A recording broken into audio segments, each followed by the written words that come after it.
dans le prochain épisode de Demain nous appartient. Tandis que Manon a disparu, Gilles culpabilise. En parallèle, Gabriel déclare ses sentiments à Soraya. Attention, les paragraphes qui suivent contiennent des spoilers sur l'épisode de Demain nous appartient diffusé demain soir sur TF1. Si vous ne voulez rien savoir, ne lisez pas ce qui suit. Mercredi 30 août dans Demain nous appartient. Manon a disparu au commissariat. Georges est parvenu à identifier l'adresse IP de l'expéditeur du mail anonyme et le message vient d'un magasin de hi-fi situé près de la Pointe-Courte. Les policiers se demandent donc si la personne connaît le pollueur. Non loin de là, le pollueur reçoit un appel de son commanditaire.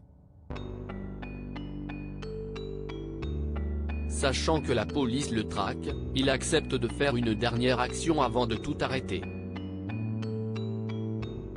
Pendant ce temps, Aurore et Manon se rendent sur la zone polluée et posent des panneaux interdits au public sur un rayon de 3 km. Première à prendre son tour de garde, Manon devra rester pour surveiller le site toute la journée. Damien effectue quant à lui quelques prélèvements. De son côté, Luna se rend à l'hôpital pour prendre des nouvelles d'Étienne. Une visite qui fait particulièrement plaisir à Dorian qui n'a pas vraiment le moral. En effet, l'adolescent craint que son père ne se réveille pas ou pire, qu'il se réveille avec des séquelles. Tout en posant sa main sur son bras, Luna tente alors de le réconforter en déclarant qu'elle est certaine qu'il finira par s'en sortir. Peu après, Dorian prend sa main dans la sienne. Lorsqu'il reçoit un appel de Camille, Luna décide de le laisser tranquille. Au commissariat, Georges informe Karim que l'individu qui a envoyé le mail a utilisé un ordinateur en libre service. Bien qu'il n'ait laissé aucune trace, le policier a épluché les images de vidéosurveillance et est parvenu à obtenir une image floue de la personne qu'il recherche. Si la reconnaissance faciale n'a rien donné, il a en revanche constaté un piercing à l'arcade de l'individu en question. De quoi les aider à faire le tri parmi les suspects.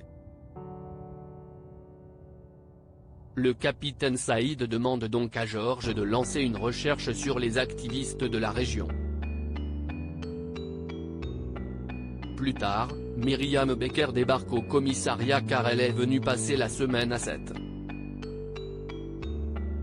De son côté, Nordine a complètement oublié. Il faut dire qu'il a beaucoup de travail en ce moment. Comme il ne peut pas dîner avec elle ce soir, il prévoit de passer du temps ensemble le lendemain. En fin d'après-midi, Manon et Nordine partent en intervention et tombent sur le pollueur en train de déverser des produits toxiques sur la terre. Immédiatement, il se lance à sa poursuite. Quelques minutes plus tard, Nordine appelle Aurore pour l'informer que Manon a disparu. Gilles culpabilise au petit déjeuner. Gilles est préoccupé car il craint d'avoir encouragé Judith à prolonger son séjour aux États-Unis.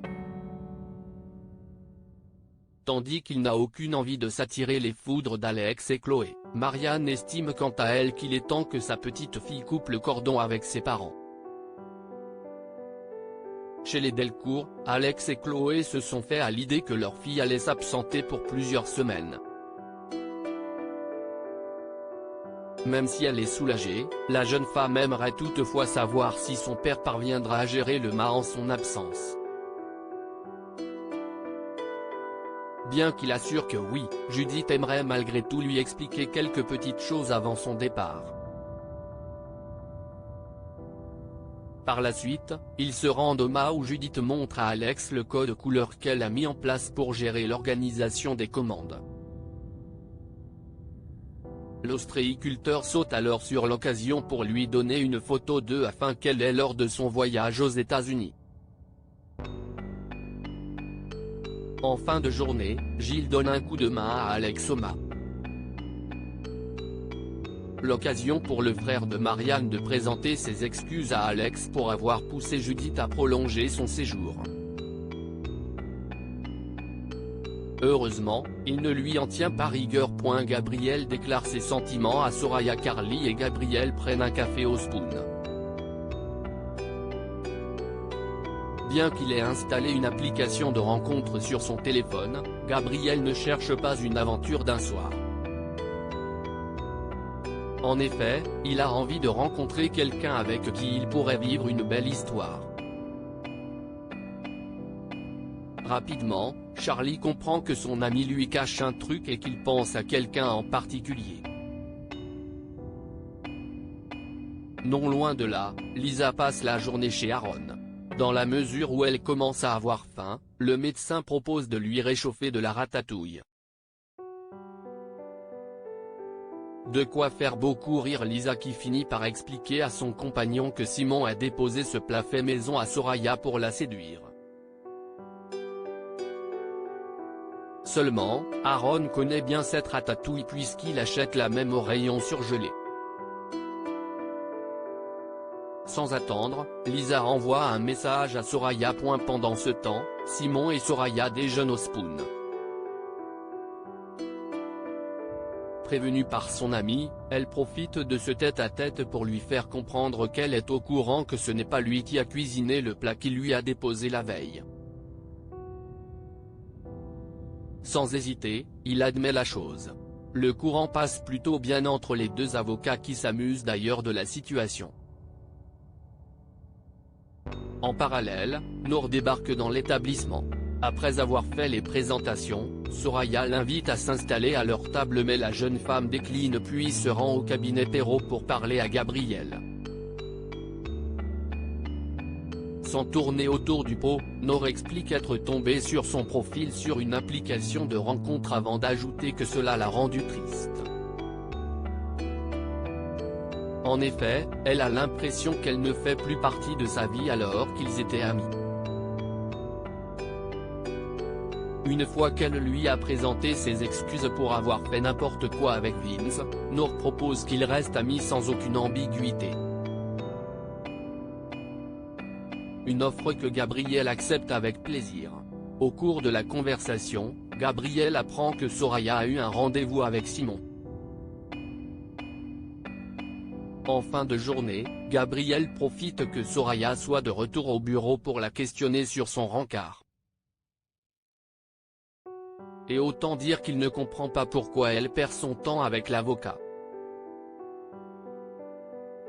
Lors de leur échange, Gabriel lance qu'il pense tout le temps à elle et qu'il a très envie de l'embrasser. Tandis qu'il est certain qu'elle ressent la même chose, Soraya lui fait croire qu'il se fait des films. Elle lui demande donc d'arrêter d'avoir ce genre de conversation car cela la met mal à l'aise.